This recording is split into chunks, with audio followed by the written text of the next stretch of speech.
The first bagels rolled into the world in Eastern Europe during the 1600s. Exactly why is debatable, but one account is that they were a tribute to the King of Poland. The king was a military hero and a great horseman, so a baker shaped the dough to resemble a stirrup. The Austrian word for stirrup sounds like bagel.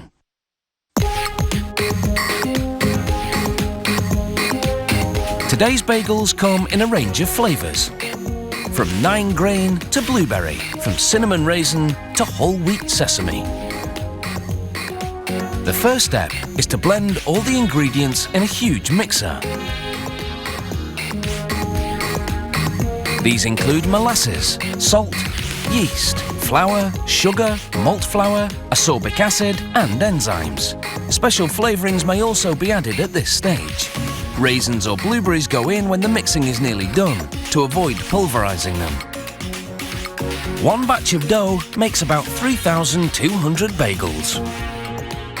Slowly, about 100 litres of water is added as the ingredients blend for 10 minutes. The water and air temperatures are monitored so that the dough reaches 25.5 degrees Celsius.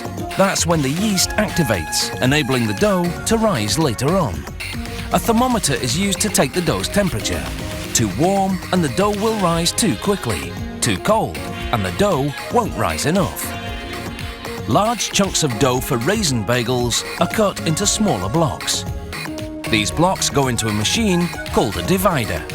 The machine squeezes the dough through small openings to create 105-gram balls.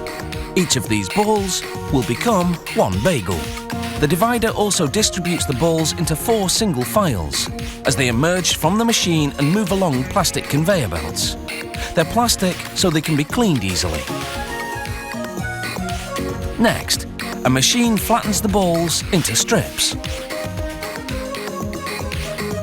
The curved conveyor belt guides the dough through a tight circular opening with a stainless steel rod at its centre. The rod forces the 2 ends of the strip to join in a circle. This process happens in less than 2 seconds before the dough has a chance to dry out. It's the moisture in the dough that enables the ends of the strips to stick together. The bagel rings emerge and go onto another conveyor.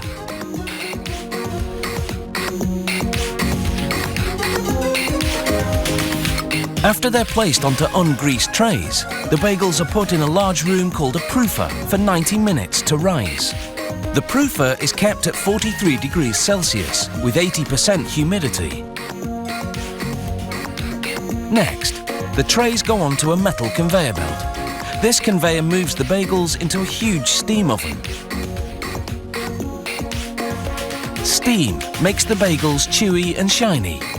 To ensure the dough develops properly, they maintain air temperature in the bakery at a constant 20 degrees Celsius.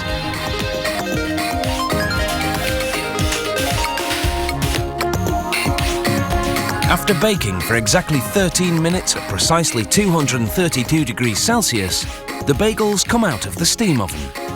They've lost moisture during the baking process, so they now weigh less than before.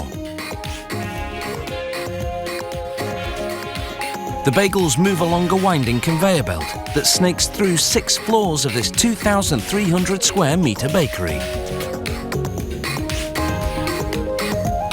Small neighbourhood bakeries still make them the old-fashioned way, rolling and shaping the dough by hand and baking them in a brick oven. During the 50-minute journey, the temperature of the bagels drops to about 37 degrees Celsius. The bagel's shape, colour, height and shine are inspected. To help the consumer, a machine pre-slices the bagels, leaving a portion uncut so the bagel sections stick together and stay fresh. Next, the bagels are separated into groups of 6 and placed on another conveyor lined with tiny brushes. These brushes keep the bagels upright as they head off for packaging. A mechanical arm scoops the bagels along, and another blows open the bags and inserts the bagels. This bakery prepares up to 3,000 half-dozen packages every hour. So, you shouldn't have any problems getting hold of your favourite flavour. slow up, no I don't take shit. I got no love for the fakeness. If you wanna play tough and wanna hate this, I'll always show up and make a statement. I don't ever slow up, no I don't take shit. I got no love for the fakeness. If you wanna play tough and wanna hate this, I'll always show up.